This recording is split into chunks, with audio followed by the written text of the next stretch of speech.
Imagine having a blueprint for reinventing your life, a clear sequence that actually moves you from stuck to genuinely different. That's what I want to walk you through today. Because here's the thing. Most people don't fail to change their lives because they're lazy. I really want you to hear that. The missing piece is almost never discipline. It's usually the order that you're doing things in. They're trying to take action before they have changed the version of themselves who is taking the action. And that's a really important distinction, so stay with me. Today, I am going to walk you through a 3-step method that I use with myself and with my clients to reinvent your life from the inside out. I have personally used this through multiple reinventions, leaving medicine, building a business, starting this channel, and it's actually what my TEDx talk is rooted in. And once you see it, the way that you think about change kind of permanently shifts. So let's get into step number 1. Step 1 is recognize. And I want to start here because this is the step that almost everyone skips. When most of us decide that we want to change something, we go straight to action. New habits, new routines, a whole new schedule. And for a few days, honestly, it actually works. You're waking up early, you are following through, you feel like that person. And then, very predictably, it stops. And most people's conclusion is, I just need to be more disciplined. But that's not really what's happening. What's happening is this. There is something in psychology called cognitive dissonance. And all that really means is that your brain doesn't like it when your actions and your identity don't match.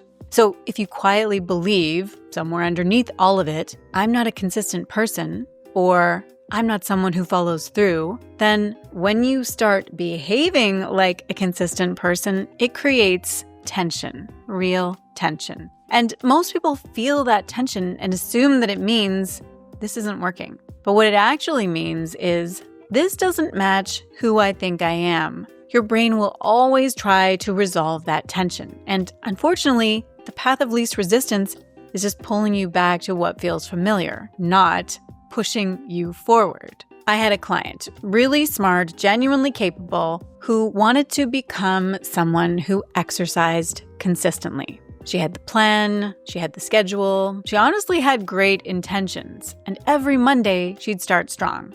Tuesday, still good. By Thursday, gone.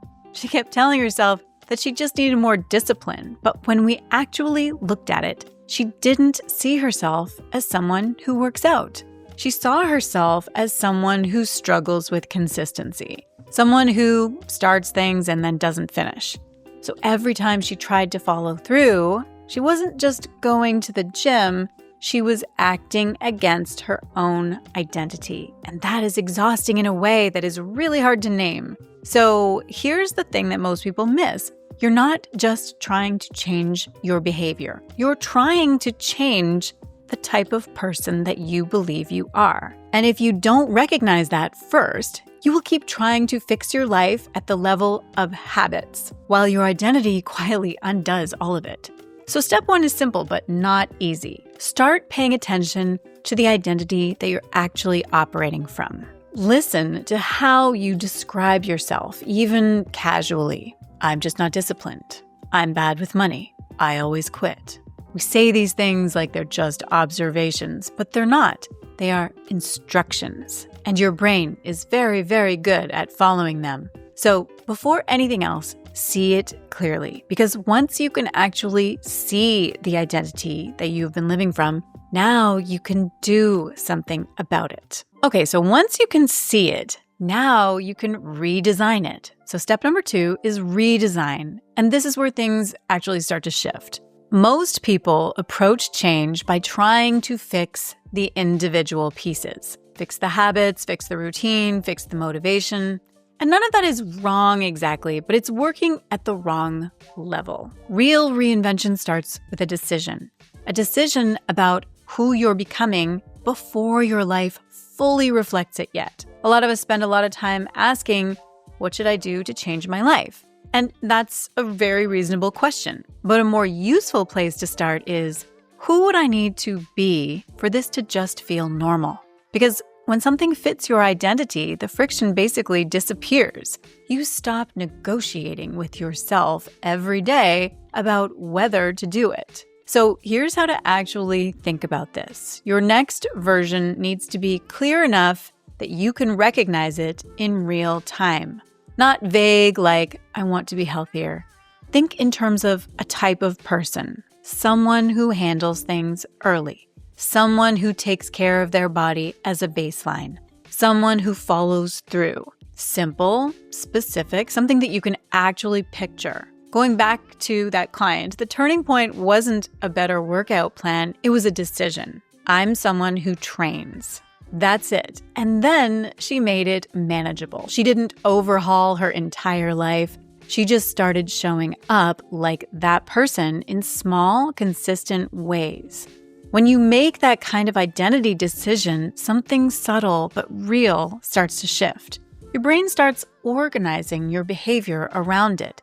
Instead of negotiating with yourself constantly, you have a reference point. Is this what someone like me does? That's a completely different conversation. So if you want to apply this, keep it simple. Define your next identity in one sentence. Something like, I'm someone who follows through, or I'm someone who shows up consistently. Then choose 2 or 3 behaviors that reinforce that. Nothing extreme, just consistent evidence. Because identity builds through proof. Your brain is basically watching you all day, quietly updating its conclusions about who you are. Give it something new to work with. The mistake that people make here is trying to change everything at once. Totally new routine, totally new standards, complete overhaul. And it doesn't hold. The shift needs to be believable enough that you can actually sustain it even on an off day.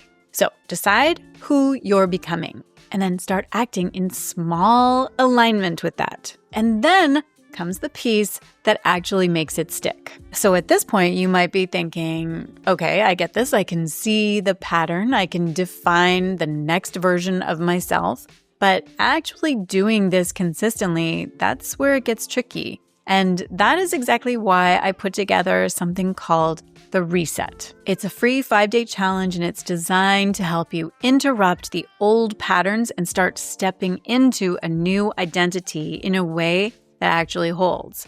Instead of overhauling your whole life, you're making just one small shift each day, something that you can actually follow through on and start building real evidence with. So you'll get short daily emails, a simple tracker, and a few tools that I normally keep inside my paid programs. If you want some structure while you're working through all of this, I will just link it below, completely free. But whether you join that or not, step 3 is honestly the one that determines whether any of this sticks. And I want to be honest with you here because this is the part that most people underestimate. You can recognize your patterns, you can make the decision about who you're becoming and still end up right back where you started. The thing that actually changes your life is repetition. Not the moment that you understand something, but what you do every day after that. Reinvention is not a big moment. It's not a burst of motivation. It's not